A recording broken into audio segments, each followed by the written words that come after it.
ओम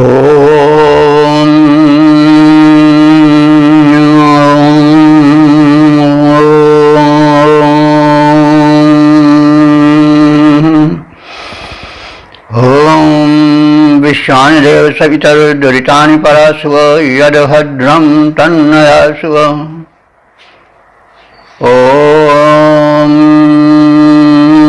शं नो मित्रः शं वरुणः शं नो भवत्वर्यमा शं न इंद्रो बृहस्पतिः शं नो विष्णुरुक्रमः। ओम भद्रं कर्णेभिः शृणुयामदेव भद्रं पश्येमाक्षिभिर्यत्राः स्थिरैरङ्गैस्तुष्टुवांसस्तनुर्भिर्व्यसेम देवहितं यदायुः। ओम तेजोसि तेजोमयधेः ओजोसि ओजोमयधेः असदो मा सद्गमय तमसो मा ज्योतिर्गमय मृत्योर्मामृतं गमय। ओम जीवेम शरदा शतं पश्येम शरदा शतं शृणुयेम शरदा शतं अदीनाः स्याम शरदा शतं। ओम वेद प्रेमियों, सुधी श्रोताओं, परम सौभाग्य का विषय है कि हम सब साक्षात परब्रह्म की वाणी ऋग्वेद की व्याख्या करने और सुनने का अवसर प्राप्त कर रहे हैं। ऋग्वेद के प्रथम मंडल के 119वें सूक्त में कुल 10 मंत्र हैं और 10 मंत्र जगती नामक छंद में निबद्ध हैं। इन सब के मंत्र द्रष्टा ऋषि हैं कक्षीवान और देवता हैं अश्विनी कुमार। अश्विनी कुमारों के विषय में आप सब परिचित हो चुके हैं। उनकी सुस्पष्ट अवधारणा आशा है आप सबके मस्तिष्क में होगी। यदि न हो तो पिछले एपिसोड में देख लें, क्योंकि देवता विषयक अवधारणा का होना परम आवश्यक है और जब उन मान्यताओं के आधार पर हम अर्थ में प्रवेश करते हैं तो सुबोध हो जाता है अर्थ। तो वेदार्थ में शैलीगत दुरूहता, देवत्व विषयक जो एक मान्यता है उसको समझने पर अर्थ की सुगमता का होना आदि तथ्य सुस्पष्ट हैं। तो अब हम ऋग्वेद के प्रथम मंडल के 119वें सूक्त के प्रथम मंत्र की व्याख्या में प्रवेश करने जा रहे हैं। छंद जो है वह जगती है, मंत्रदृष्टा कक्षीवान है और देवता अश्विनी कुमार है। संबंधित मंत्र का शीर्षक है अश्विनी कुमारों का रथ। तो अब संबंधित मंत्र का प्रथम पाठ हो जाए। ओम आ वाम रथम पुरुमायम मनोजुवम जीराशम यज्ञियम जीवसे हुए सहस्रकेतुम वनिनम शतवसुम सृष्टिवानम वरिवो धामभिप्रयः।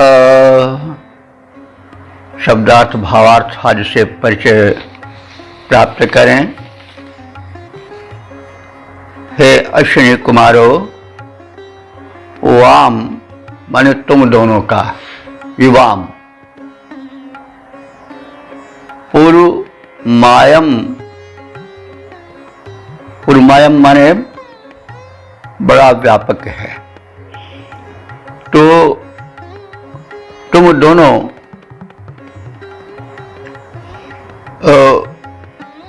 हमारे इस यज्ञ में आओ, हम तुम्हें बुलाते हैं और तुम अपने रथ से आओ। और रथ तुम्हारा कैसा है? पूर्वमायम, अनेक आकर्षक कलाकारिता से, शिल्प कौशल से परिपूर्ण है। पूर्व माने व्यापक होता है, मायम माने दृष्टि को आकर्षित करने वाला, कला कौशल से विनिर्मित, मनोहारी शिल्प से परिपूर्ण। तो पूर्वमायम का यह अर्थ हुआ। और वह अर्थ तुम्हारा यानी तुम दोनों का रथ कैसा है? मनोजुवम, मनोजवम का अर्थ हुआ कि मनोगति से चलने वाला। तो मनोगति ये रथ के स्वचालित होने का और तीव्र होने का उदाहरण है। तो व्योम माने जुड़ जाना भी होता है। तो जो कुछ मन में किया जाए, उस मन की तरंगों के बल से वह अश्विनी कुमारों का रथ स्वयं गतिशील हो जाता था, स्टार्ट हो जाता था और चलने लगता था। मन जिधर कमांड करता था उधर वह चलता था। यह वैज्ञानिकता की बहुत बड़ी पहुंच है। मन से कमांड करने वाला और मन जो है वह जैसा चाहे वैसा हो जाने वाला। मेरे विचार से अभी ऐसा कोई वायुयान नहीं बना है। स्वचालित तो हैं, रिमोट वगैरह से कंट्रोल होते हैं, ड्रोन आदि, ऐसा सुना जाता है। लेकिन मन यह करे कि बस अब चल जाए, तो मन की जो तरंग है, नहीं, मन में भी एक तरंग उठती है और वो तरंग सूक्ष्म होती है, लेकिन उसमें भी बल है, मन में बल होता है। तो लेकिन अभी मन के बल से चलने वाला कोई ऐसा रथ नहीं है। यदि हम इसको शिल्प कला के आधार पर माने तो, वैज्ञानिक पहुंच के अर्थ में लें तो, अगर हम शरीर को रथ मानते हैं तब तो वह शरीर का रथ मन से चलता ही है, मन जिधर कहता है उधर चल पड़ता है। लेकिन यदि हम वायुयान से जोड़ें इस रथ को, तो वह अधिक कला कौशल से और अधिक वैज्ञानिकता से परिपूर्ण था और वह मन के आदेश पर चलता था। यानी मन कमांड करता था कि अब चलने लगो तो चलने लगता था, अब रुक जाओ तो वह रुक जाता था, और अब इस दिशा में मुड़ो, उस दिशा में मुड़ो, वहाँ चलो, तुम्हें वहाँ जाना है। तो वो बिना कुछ बोले मन की तरंगों से ही बल पा करके उसी से नियंत्रित होकर के चलता था। तो इसको हम चाहें तो जो देव सभ्यता थी उसका जो विज्ञान था वो बहुत अधिक विकसित था, इस अर्थ को ले सकते हैं। यदि हम रूपक लें तो यह भी कह सकते हैं कि शरीर एक विचित्र रथ है, जो कि प्राणापान, जैसे पहले कहा गया है, अश्विनी कुमार को प्राण और अपान भी माना गया है, कुछ भाष्यकारों ने कहा है और निरुक्त में भी ऐसा उल्लेख है। तो मनोवेग से तो शरीर चलता ही है। तो तुम दोनों का जो रथ है वह कला कौशल से परिपूर्ण है, मन के तुल्य वेगवान है और मन से जुड़ जाने वाला, माने मन से ही स्टार्ट हो जाने वाला है। यज्ञियम, यज्ञियम माने बड़ा ही पूज्य है, पूजनीय है। तथा जीराश्वम, जीर अश्वम, वह बड़े ही वेगवान अश्वों से युक्त है। तो अश्व से जब मनोचालित विमान का वर्णन है तो उसमें अश्व जो हैं वो मतलब अश्व शक्ति से युक्त, हॉर्स पावर से युक्त इंजन की ओर, यंत्र की ओर ध्यान जाएगा और उसका अर्थ ऐसे लिया जा सकता है। अथवा अगर शरीर को माने तो शरीरों को अश्व कहा भी जाता है, बड़ी बलवती होती हैं इंद्रियां। तो बहरहाल जैसा हम समझें अर्थ कर सकते हैं, दोनों तरह से चल सकता है। तो अब जो अधिक सटीक समझ पड़े उसे समझना चाहिए। तो यह जो रथ है हे अश्विनी कुमारो, वो तुम्हारा बड़ा ही पूजनीय है, यज्ञीय है, और उसमें जो अश्व हैं वे बड़े वेगवान हैं। सहस्र केतुम, उस तुम्हारे रथ में, तुम दोनों के रथ में सहस्र केतुम माने हजारों पताकाएं लगी हुई हैं। तो सहस्र से अनंतता का बोध होता है। वरिवोधाम, और वो तुम्हारा रथ जो है वरिव, वरिव कहते हैं धन को, और वरिवा माने बहुवचन है। तो वरिवा, वरिवोधम माने अनंत धन धारण करने वाला है। तुम्हारे रथ में बहुत धन भरा रहता है और अनेक कोटि का धन रहता है। शरीर माने तो शरीर से ही तो तुलसी धन धाम शरीर रहते, शरीर से भी बहुत धन मिलता है, संपूर्ण उपलब्धियां शरीर से ही होती हैं। तो वरिवोधम, तुम्हारा अश्विनी कुमारो जो रथ है वो वरिवोधम, वरि कहते हैं धन को, वरिवा बहुवचन, तो बहुत अनंत असंख्य धनों को धारण करने वाला है। वरिवोधाम। शतत वसुम, शतत माने सैकड़ों, वसुम कहते हैं ऐश्वर्य धन को, वो सैकड़ों प्रकार के, यानी सैकड़ों भी अनंतता का वाचक होता है। सैकड़ों प्रकार के वसुओं से, समृद्धियों से वो युक्त है। और सृष्टिवानम, तीव्रगामी है, और सृष्टिवान में बहुत ही सुप्रसिद्ध है। तो ऐसे रथ से तुम दोनों प्रायः अभी हविष्यान ग्रहणार्थ, हविष्यान जो हम उपासकों द्वारा नैवेद्य रूप में हविष्य तुम्हें समर्पित किया जा रहा है, उसको ग्रहण करने के लिए तथा कथित विशेषताओं से युक्त रथ से हे अश्विनी कुमारो, तुम दोनों हमारे यज्ञ भूमि पर आओ और जीव से आहुए। हम सब तुमको जीव से माने सुदीर्घ जीवन,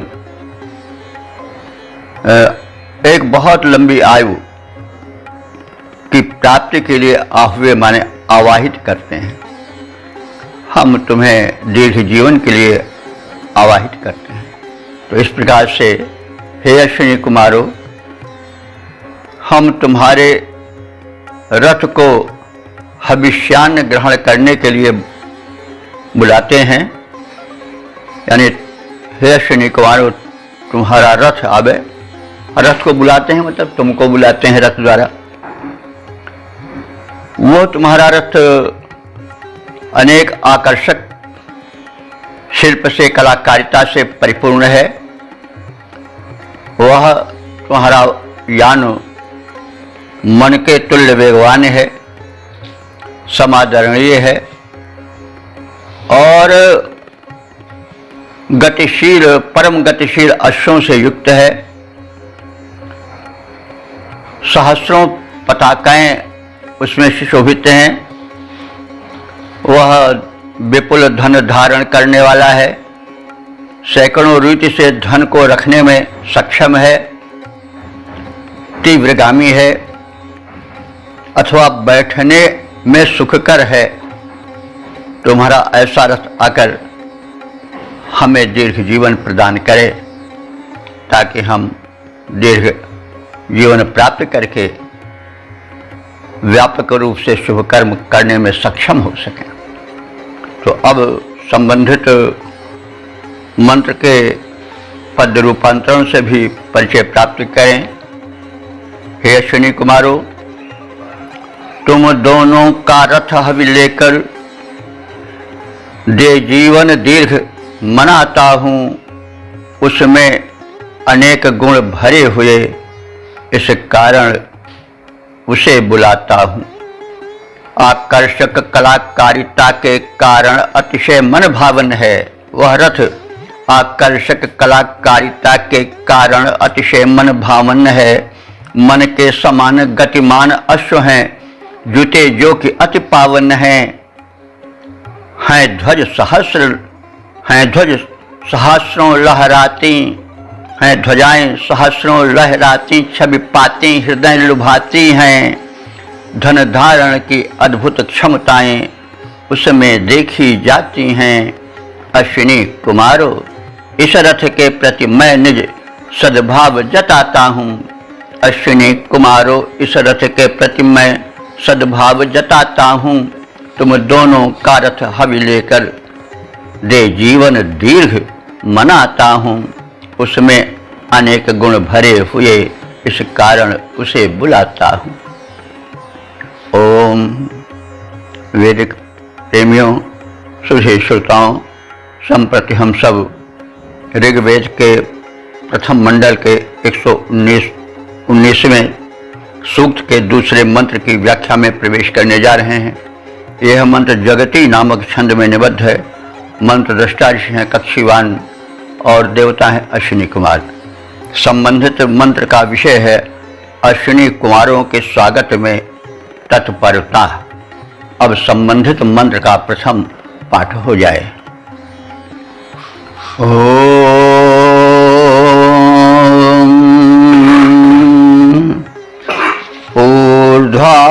ऊर्ध्वाधीतिः प्रत्यस्य प्रयामन्नधायि शश्मन्तस्मयन्त आदिशः सदामि घर्मं प्रति यन्त्यूतय आवामूर्जानि रथमश्विनारुहत। शब्दार्थ आज से परिचय प्राप्त करें। हे अश्विनी कुमारों, अश्विना, हे दोनों अश्विनी कुमारों, हमें जब आभास हो जाता है कि तुम दोनों आ रहे हो, तुम्हारा रथ हमारे निकट पहुंच रहा है, तो क्या प्रतिक्रिया होती है हम सब में और जनमंडल में कि तुम्हारे आगमन की प्रतीति होने पर धीति ही ऊर्ध्वा, हमारी बुद्धियां, हमारी प्रार्थनाएं ऊर्ध्वा शश्मन अधाई, वे उच्च शिखर पर पहुंच चुकी होती हैं। धीति हमारी बुद्धि से युक्त यानी विचारणीय जो स्तुतियां हैं, वे उच्च शिखर पर पहुंच जाती हैं। अर्थात हम उनको बड़े साज बाज के साथ संवार करके भरसक अत्यधिक उत्कृष्ट बनाने लग जाते हैं। जब जान जाते हैं कि तुम्हारा रथ निकट आ रहा है, तो हम सब उपासकों की जो स्तुतियां हैं वे अधिक गतिमती हो जाती हैं, उनमें अधिक तेजस्विता और अधिक ऊर्जस्वलता और बल और प्रविष्णुता आ जाती है। और हम ही नहीं, दिशा आसमयन्ते, दिशा माने सभी दिशाओं से लोग, जनाः आसमयन्ते, लोग इकट्ठा होने लग जाते हैं तुम्हारे समागम के, तुम्हारे शुभागमन के स्वागतार्थ। घर्मम स्वदामी, और हम सब तुम्हारे उपासक तुम्हारे स्वागतार्थ प्रस्तुत नैवेद्य और हव्यान्न को स्वदामी माने सुस्वाद युक्त बनाने लग जाते हैं। कि वह अधिक से अधिक सुस्वादु बने, घृतादि औषधियाँ आदि इसमें मिलाई जाएं ताकि वो अधिकाधिक उपयोगी सुस्वादु बन सके। तो घरमम स्वधामी, हम सब तुम्हारा शुभागमन निकट जान करके तत्परता दिखाने लग जाते हैं और तुम्हारे सेवनार्थ प्रस्तुत की जाने वाली आहुतियों को अधिक सुस्वादु घृतादि के संयोजन द्वारा, गव्यों के समायोजन के द्वारा और औषधियों को मिलाकर उसको अधिक सुस्वादु सुवासित बनाने में तत्पर हो जाते हैं। और उस हविष्यानु को सुस्वादु बनाने के साथ ही साथ ऊतया प्रतीयन्ति, तुम्हारे द्वारा जो संरक्षण मिलने वाला है उसके प्रति भी अधिक अभिलाषा और उत्सुकता हम सबके हृदय में उठने लग जाती है। वाम रथम, तुम दोनों के रथ को हम देखते हैं कि उस पर ऊर्जानी आरुहत, ऊर्जानी माने ऊर्जा देने वाली, शक्ति संचारिणी उषा बैठ गई है। यानी अश्विनी कुमार प्रातः काल लाते हैं तो उषा को साथ लाते हैं। अश्विनी कुमार वैद्यकीय गुणों से भी समृद्ध हैं। वे उषा को अपने रथ पर बिठाए रहते हैं, यानी उषा कालीन महत्ता का इससे द्योतन होता है। हम लोग इस वैदिक संदेश को भूल रहे हैं कि उषा काल का क्या महत्व है। उषा काल के जागरण को भूल चुके हैं। उस समय हम निद्रा का आनंद लेते हैं, लेकिन वह आनंद अंत में दुख का कारण बनता है, क्योंकि परिभाषा की गई है कि सुख क्या है, दुख क्या है। गीता में बड़ा स्पष्ट बताया गया है कि जो पहले सुख कर लगे लेकिन परिणाम में विष हो जाए, प्रारंभ में अमृत जान पड़े लेकिन परिणाम में विष हो जाए, वही जो है वह दुख है। और जो आदि में विष लगे माने कष्टकर अरुचिकर प्रतीत हो, लेकिन परिणाम में अमृत हो जाए, वही सुख है। यानी परिणाम से ही सुख और दुख की का जो है निराकरण या विभाजन होना चाहिए। तो इस समय तुम्हारे रथ पर उषा आती है, इसका मतलब हुआ कि उषा काल का महात्म्य जो है वो प्रकट हो रहा है। अश्विनी कुमारों के रथ पर उषा का आरूढ़ होना, उषा की महत्ता और जागरण और चैतन्य और स्वास्थ्य कर गुणवत्ता का भरा होना संसूचित होता है। तो इस प्रकार से हे अश्विनी कुमारों, इस तुम्हारे रथ के गमन पर हमारी बुद्धियां उच्च स्तरीय स्तोत्रों के गायन और उसके प्रस्तुतिकरण में अत्यधिक संलग्न हो जाती हैं और वे दत्तचित्त हो चुकी हैं। चारों दिशाओं से आकर तुम्हारे स्वागतार्थ लोग इस शुभ अवसर पर सम्मिलित होने लग गए हैं, एकत्र होने लग गए हैं। आहुति के निमित्त हम लोग हविष्यान्न को अधिक सुस्वादु करने, उसमें गव्य आदि मिलाने में जुट गए हैं और यज्ञ की संरक्षण शक्तियां चारों ओर फैल रही हैं। यानी यज्ञ की ज्वाला जो है जागृत हो चुकी है और यज्ञ की तत्परता के साथ साथ हम ये देख रहे हैं कि तुम दोनों के रथ पर सूर्य देव की तेजस्विनी पुत्री उषा आरूढ़ हो चुकी है, विराजमान हो चुकी है। तो इस प्रकार से हम शब्दार्थ और भावार्थ के संक्षिप्त परिचय के साथ अब पद रूपांतरण का अवलोकन करेंगे। गतिशील तुम्हारा रथ होता जब देवो, हे अश्विनी कुमारो, गतिशील तुम्हारा रथ होता जब देवो, तब अस्तुत में रत बुद्धि हमारी हो जाती। उच्च स्तरीय स्तोत्रों के गायन में संलग्न, ध्यान में मग्न वही है खो जाती।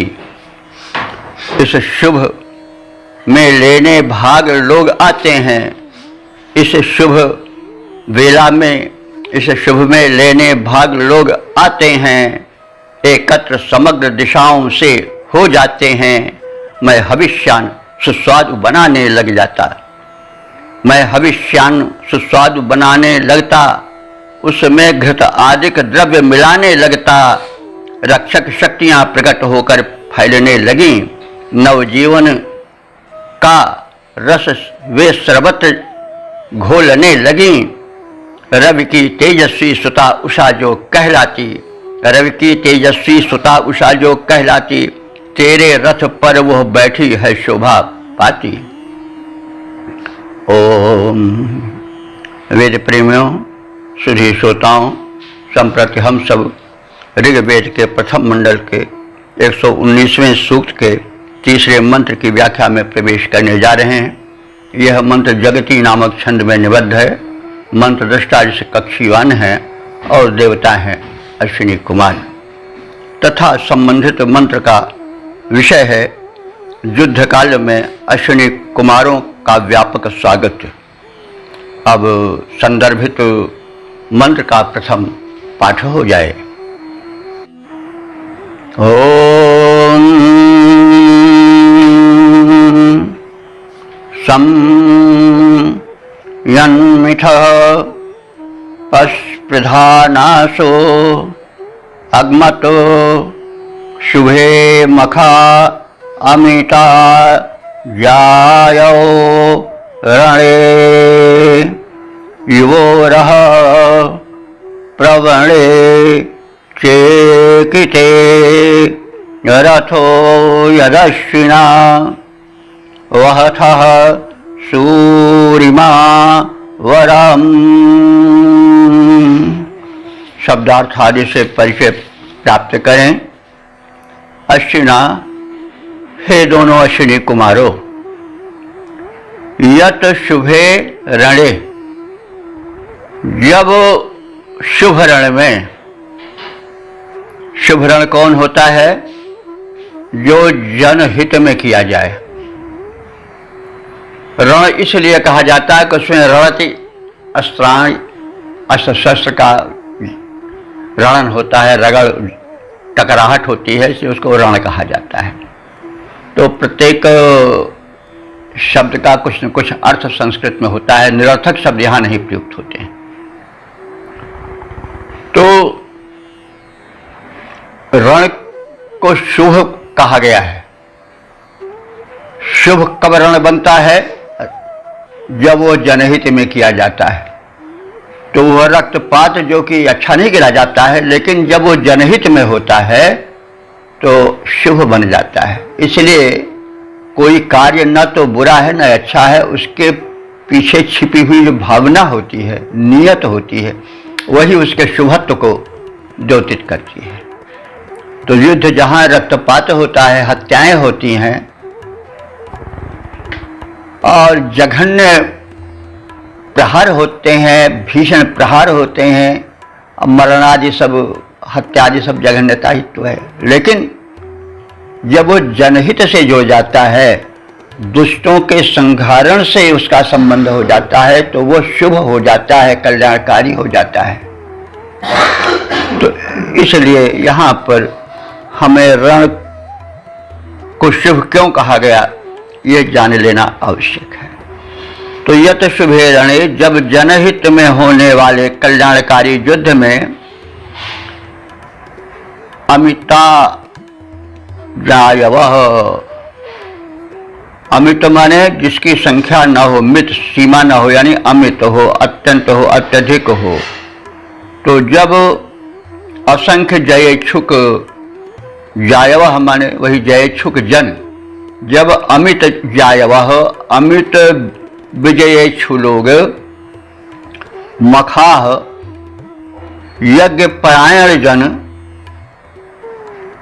देखिए युद्ध भी मख कहा जा सकता है, यज्ञ कहा जा सकता है, क्योंकि यज्ञ वही श्रेष्ठतम कर्म, जो श्रेष्ठतम कर्म है वो यज्ञ है।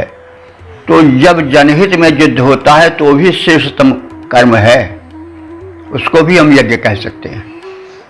तो इस प्रकार से मखाह मन यज्ञ परायण जन, मिठा पश प्रधानाशः, मिठा माने परस्पर, मिठ माने परस्पर मिलजुल कर, मिठा पश प्रधानाशः, पशप्रधा माने अस्पर्धा परायण हो जाते हैं। स्पर्धा माने लाग डांट लग जाती है कि पहले हम आपका स्वागत करें, आपके दृष्टि के आगे आवें, तो इसमें तब लाग डांट हो जाती है, लोग प्रतिस्पर्धा करने लग जाते हैं कि तुम उस शुभ रण जनहित में होने वाले युद्ध को सफल बनाने के लिए आ रहे हो, तो आपके इस शुभ संकल्प से प्रभावित जनमंडल तुम्हें आगे बढ़ करके स्वागत में तत्पर हो जाए, इसके लिए होड़ लग जाती है, स्पर्धा हो जाती है, यह कहने का मतलब है। अब हम चाहें तो रण का व्यापक अर्थ भी ले सकते हैं। जीवन स्वयं एक युद्ध है, जैसा पहले हम कहते आ रहे हैं कि युद्ध केवल अस्त्र शस्त्र लेकर किसी क्षेत्र विशेष में ही नहीं लड़ा जाता है। जीवन स्वयं एक युद्ध है, कभी अपनों से, कभी परायों से, कभी काम क्रोध लोभ मद मोहादि षड रिपुओं से, कभी रोग से, कभी शोक से, कभी विभिन्न जटिलताओं से हमें युद्ध करना ही पड़ता है। हम स्वप्न में भी लड़ते ही दिख पड़ते हैं। तो इसलिए जीवन एक व्यापक युद्ध स्थल है। तो हम अर्थ की व्यापकता की ओर भी प्रवेश कर सकते हैं, क्योंकि वेद मंत्र तो बड़े संक्षिप्त और सामासिक शैली में कहे होते हैं। तो अश्विनी कुमार शुभ के संरक्षक हैं, उनका एक वैद्यकीय गुण भी वर्णित है। रोग हमारे सबसे बड़े शत्रु हैं, चाहे मानस रोग हो चाहे शारीरिक रोग हो, तो वे तो सबसे बड़े शत्रु हैं, सबसे अधिक पीड़ा पहुंचाते हैं, आहार निशि सोने नहीं देते हैं। तो तात्पर्य है कि हे अश्विनी कुमारो, जब तुम आते हो जनहित में होने वाले युद्ध में सम्मिलित होने और जनता जनार्दन को विजय दिलाने, तब तुम्हारा बड़ा स्वागत होता है। तुम्हारे स्वागतार्थ लोग पहुंचने को आतुर हो जाते हैं और लाग डांट सी लग जाती है। युवोह रथः, तुम दोनों का रथ, प्रवणे चेकिते, जब प्रवणे माने ऊपर से नीचे की ओर आता हुआ जाना जाता है कि तुम्हारा रथ ऊपर आसमान से आ रहा है, यहाँ रथ से आप विमान ले तो ज़्यादा उपयुक्त होगा, क्योंकि भाई आसमान से कोई चीज़ नीचे उतर रही है तो वो भले रथ कहा जाए, लेकिन उसका आशय तो यान से ही होगा। तो यान ऊपर से आता है, तो जब तुम्हारा यान आकाश से धरती की ओर अभिमुखित होता है, निम्नाभिमुख होता है, तो फिर प्रवणे चेकिते वो निम्न भाग की ओर आने लगता है। तो जब यह ज्ञान हो जाता है तो वाम सूर्यम आवाहतः, तो तुम्हें श्रेष्ठ जन बढ़ करके अपने पास ले आते हैं और तुम उनके पास चले जाते हो। तो यह जनौत्सुक्य दिखाया गया है। और अश्विनी कुमार आकाशगामी वायुयान से आते थे और यह स्पष्ट हो गया कि वो रथ उनका जो था वो वायुयान ही था। तो देवों के पास वायुयान होते थे मनुष्यों के पास तो नहीं मिलते उस समय तक। आज सभ्यता में जो था वो आध्यात्मिक पक्ष तो बड़ा प्रबल था। जब देव सभ्यता और आर्य सभ्यता का सम्मेलन हुआ, लेकिन वैज्ञानिक पहुंच में जो देव सभ्यता थी वो आगे थी, और मनुष्यों से यानी आज सभ्यता से संबंध देव सभ्यता के अंतरिक्षीय प्राणियों से, एलियंस से होने लगा था। मैत्री संबंध स्थापित हो गए थे, वे उनकी सहायता करने लग गए थे। ये सब बातें बड़ी स्पष्ट हो रही हैं। जो इनके विरोधी राक्षस थे यानी दैत्य थे, असुर थे, जो उनके बड़े भाई ही थे देवताओं के, या मतलब आर्यों के, ये आर्य लोग भी अपने को देव कहने लग गए थे। यह स्थान स्थान पर प्रकट भी किया गया है। तो फिर उस समय तुम्हारे स्वागत में जो विद्वान लोग हैं, ज्ञानी लोग हैं, वे तुम्हारे सूर्यम आवाहतः, सूर्य कहते हैं विद्वान को भी, तो वरम सूर्यम, जो श्रेष्ठ विद्वान हैं, ज्ञानी लोग हैं, और तुम्हारे पास उपस्थित हो जाते हैं। तो और तुम धन लाए, तरह तरह के स्वास्थ्य के धन और ऐश्वर्य आदि लाते हो अपने रथ पर, इसलिए भी लोग एकत्र हो जाते हैं। तो हे अश्विनी कुमारों, जब जनहित में होने वाले कल्याणकारी युद्धों में यज्ञपरायण असंख्य जयेच्छुक लोग परस्पर स्पर्धा करते हुए तुम्हारे दर्शन के लिए, स्वागत के लिए एकत्र हो जाते हैं, उस समय तुम दोनों का रथ भी शनै शनै पृथ्वी पर नीचे की ओर आता हुआ दिख पड़ने लग जाता है, और उस आभास से, उस प्रतीति से जनमंडल उछल पड़ता है, और उस रथ में तुम दोनों विद्वान याजकों के लिए श्रेष्ठ धन रखे रहते हो। तो धन कई प्रकार का होता है। स्वास्थ्य धन ही, विजय का धन।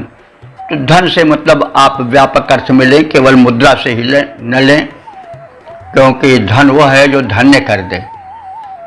तो इस प्रकार से धन की अनंत कोटियां हैं, जो जीवन को सुखी बनावे, सफल बनावे, धन्य बनावे, ऊंचे उठावे, विजय दिलावे, वो सब धन ही। तो देवताओं के पास ये सब धन थे। तो इसके पद रूपांतरण पर दृष्टि डालें।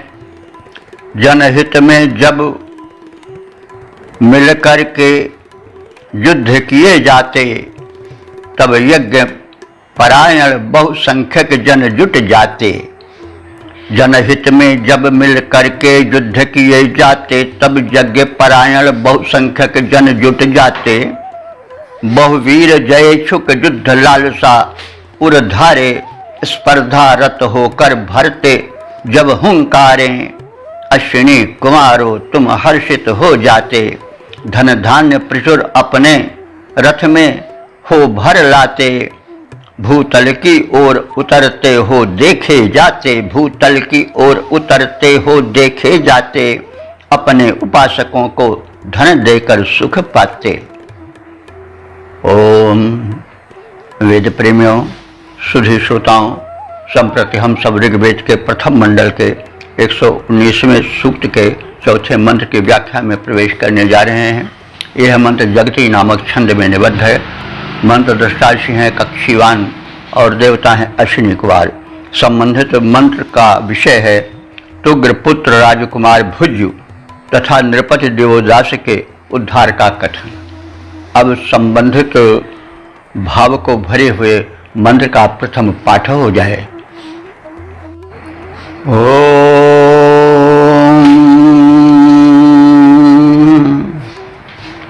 एवं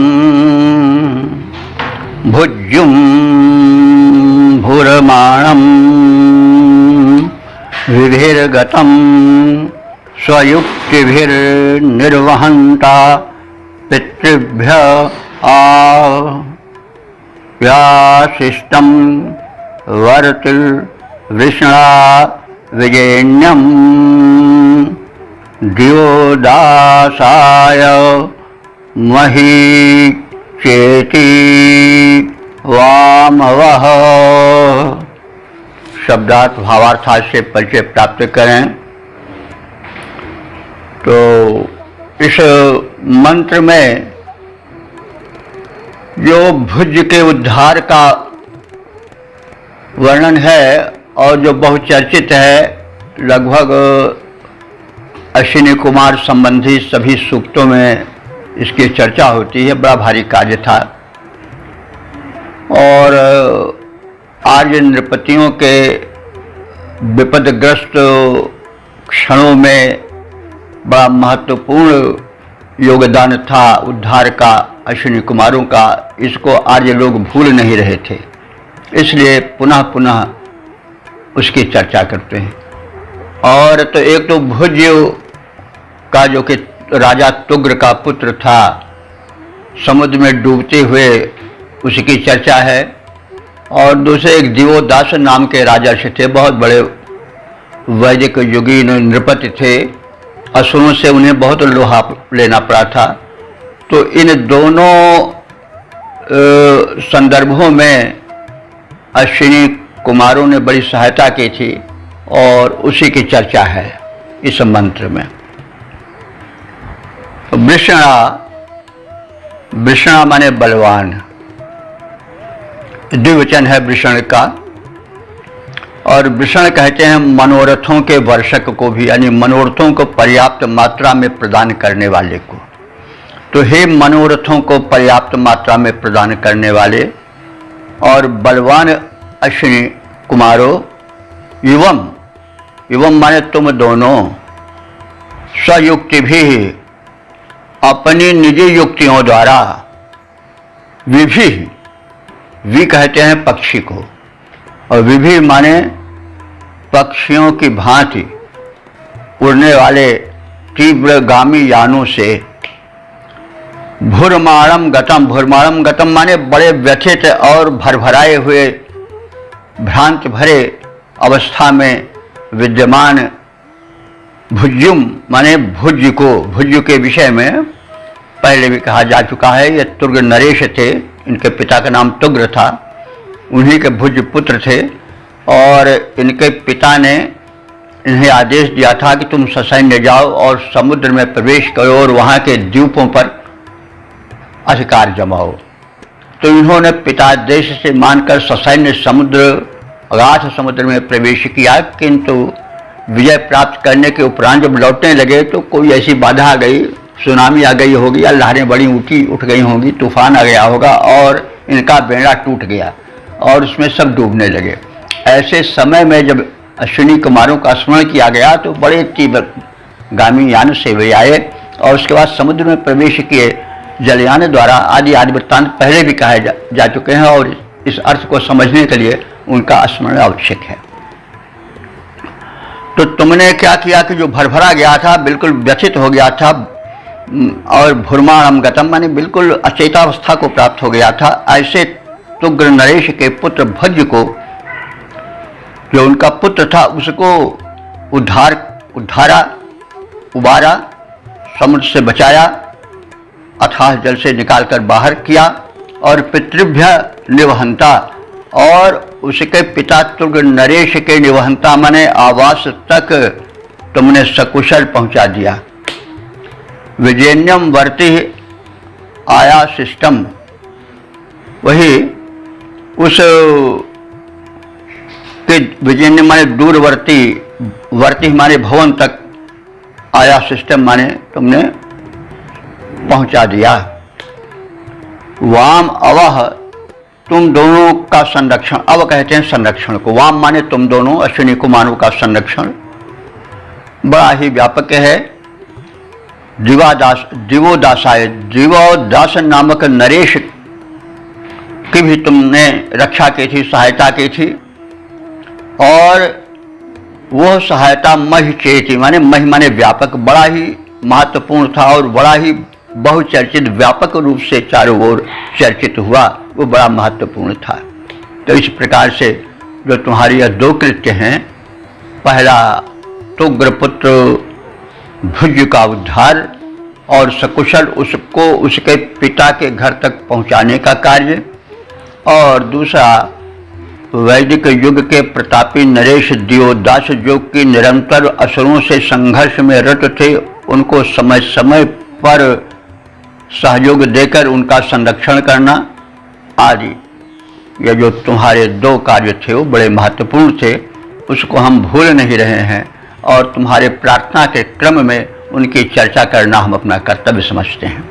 इस प्रकार से हे शक्ति संपन्न अश्विनी कुमारों, तुम दोनों ने निजी युक्तियों से पक्षी की भांति उड़ने वाले अपने तीव्रगामी यानों से जीवन रक्षा के प्रति संशयशील बने हुए कृग नरेश के पुत्र भुज को समुद्र में डूबती हुई स्थिति से उद्धार किया था और सुदूरवर्ती उसके माता पिता के घर आवास तक पहुंचाया था।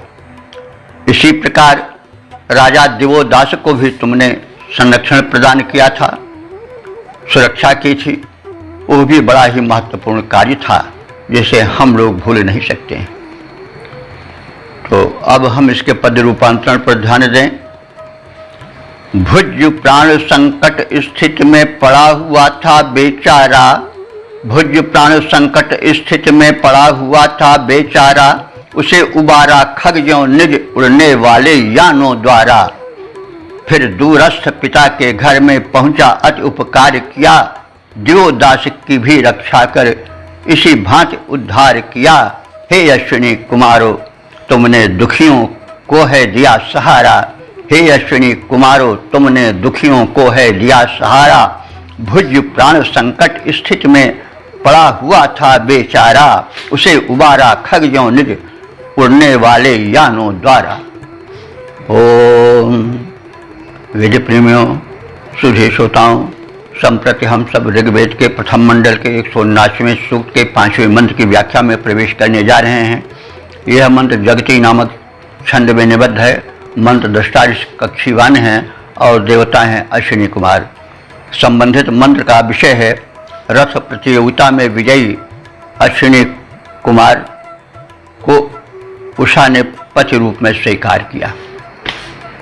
अब संबंधित भाव भरे हुए मंत्र का प्रथम पाठ हो गया। ओम यो रश्ना वपुषे युवायुयं रथं वाणी ये मथुरस्य शर्धम् आवां पतित्वं सख्याय जगमुषि योषा वृणीत जेन्या युवां पति। शब्दार्थ प्रसंगादि से परिचित हों। शब्दार्थ बताने के पूर्व थोड़ा प्रसंग जान लेना आवश्यक है। उषा सूर्य की पुत्री कहा गया, उसे सूर्या भी कहा जाता है। तो उषा हम साधारण अर्थ में जाने तो सोम राजा को दी जाने वाली थी उषा, लेकिन देव ने यह प्रस्ताव रखा कि भाई इसके लिए एक प्रतियोगिता हो जाए। जो देव रथ प्रतियोगिता में आगे बढ़ें उन्हीं का वरण करे उषा। तो इससे वैदिक युगीन स्त्रियों की स्वतंत्रता पर भी और उनके अधिकार पर भी कि वो पति का वरण करती थी, और उसमें एक शर्त रखी जाती थी, प्रतियोगिता रखी जाती थी। जो वीर होता था, जो धीर होता था, कन्याएं उसका वरण करती थीं, यूँ ही नहीं। तो ये सब तो एक झलक ऋग्वैदिक सभ्यता की मिलती है। तो प्रसंग इसका यही है कि जब उषा का विवाह तय हुआ तो यह निर्णय हुआ सर्वसम्मत से कि जो रथ प्रतियोगिता में विजयी हो उसका वरण उषा करे। तो अश्विनी कुमार का रथ बड़ा ही सशक्त था, तीव्रगामी था, मनोवेग से चलता था और मन द्वारा नियंत्रित था। तो उस रथ के वेग, बल और श्रेष्ठता के कारण अन्य सभी के रथ पीछे छूट गए और प्रतियोगिता में विजयी हुए दोनों अश्विनी कुमार। उषा प्रसन्न हुई और वह जाकर के अश्विनी कुमारों के रथ पर बैठ गई और उसे अपना पति वर्ण कर लिया। यही वृत्तांत इस मंत्र में है। तो अश्विना, हे दोनों अश्विनी कुमारों, युवोः वपुषे, तुम दोनों का शरीर तब बहुत शोभा पा रहा था जबकि तुम दोनों अपने युजम रथम, अपने रथ को अपने मन से जोड़ करके, यानी मन से संचालित करके, मन से चलने वाले, कमांड होने वाले रथ पर बैठे हुए थे। तो अश्व शरधम, इसके बल को, वेग को बढ़ाने के लिए तुम दोनों वाणी ये सेतु हो, उसको वाणी से भी नियंत्रित करते चल रहे थे। मन से और वाणी दोनों से उस रथ को प्रतियोगिता में अधिक तीव्र बनाने के लिए नियंत्रित करते चल रहे थे। एमतु, एमतु माने नियंत्रित करना। तो वाणी एमतु माने तुम्हारी दोनों की वाणियाँ वचन यानी कमांड देते थे, वाणी से उसको नियंत्रित करते थे और रथ फलस्वरूप बड़े तीव्र गति से गतिमान होता था। और परिणाम यह हुआ कि तुम दोनों विजयी हुए और परिणाम स्वरूप जेन्या योषा, जेन्या माने विजय से प्राप्त हुई प्रतियोगिता में इस प्रकार से विजित वह उषा वाम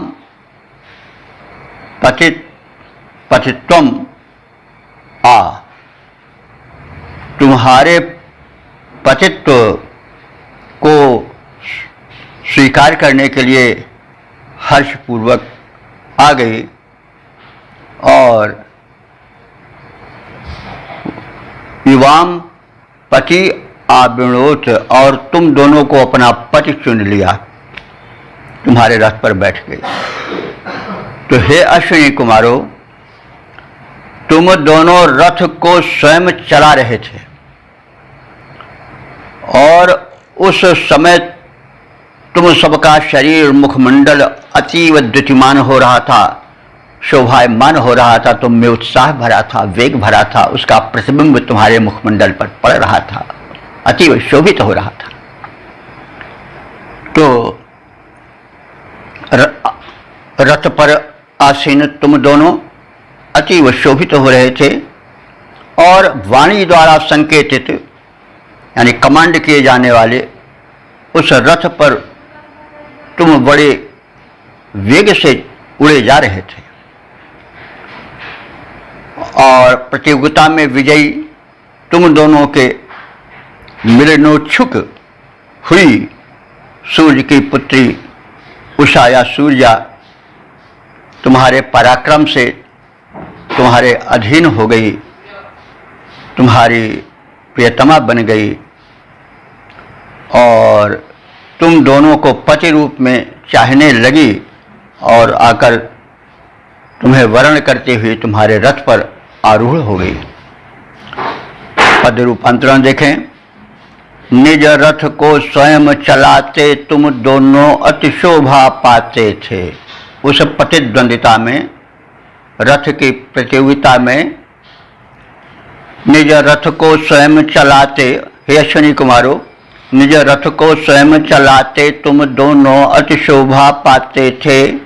शोभन रथ पर बैठे दोनों छवि छटा अमृत छिटकाते थे।